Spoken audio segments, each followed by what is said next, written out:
মানুষের কাছে আমি তুলে ধরতে চাই, মিডিয়ার বন্ধুদের মাধ্যমে আমি বাংলার মানুষের কাছে প্রশ্ন করতে চাই যে গতকালকের পুলিশ আর আজকের পুলিশ এই আমূল পরিবর্তন কিভাবে হয়ে গেল within the span of less than 24 hours.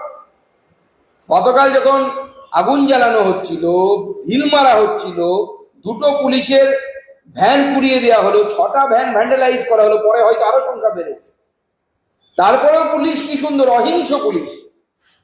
আর এখন এই শিক্ষকরা যারা তারা চাকরি হারিয়েছেন তাদের কোনো দোষ নেই, মুখ্যমন্ত্রী নিজের চুরি লোভের জন্য তারা চাকরি হারিয়েছেন। আর তারা বিক্ষোভ দেখাতে গেছেন গণতান্ত্রিক পদ্ধতিতে, তারা হিংসা করেননি, টায়ার জ্বালাননি, কিচ্ছু করেননি, কোনো রাষ্ট্রীয় সম্পত্তির ক্ষতি করার চেষ্টা করেননি, ভাঙচুর করেননি।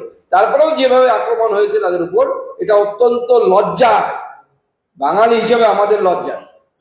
এবং আমার মনে হয় যে আজকে পুরো বাঙালি সমাজ লজ্জিত যে আমরা শিক্ষকদের তো মান সম্মানটাও নষ্ট করে ফেলেছি।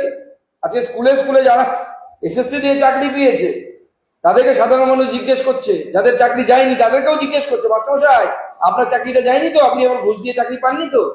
আমার বন্ধুর সাথে এই ধরনের ঘটনা ঘটেছে। কি অবস্থা আজকে শিক্ষকদের, যে শিক্ষকদের আমরা পায়ে হাত দিয়ে প্রণাম করি, যাদেরকে রাষ্ট্র তৈরির কারিগর হিসেবে মনে করি, আজকে তাদের উপরে মমতা বন্দ্যোপাধ্যায়ের অপদার্থ পুলিশ লাঠি চালাচ্ছে। আর যে পুলিশ জঙ্গিদেরকে দেখলে, জিহাদিদেরকে দেখলে টেবিলের তলায় লুকিয়ে যায়, গর্তের মধ্যে ঢুকে পড়ে।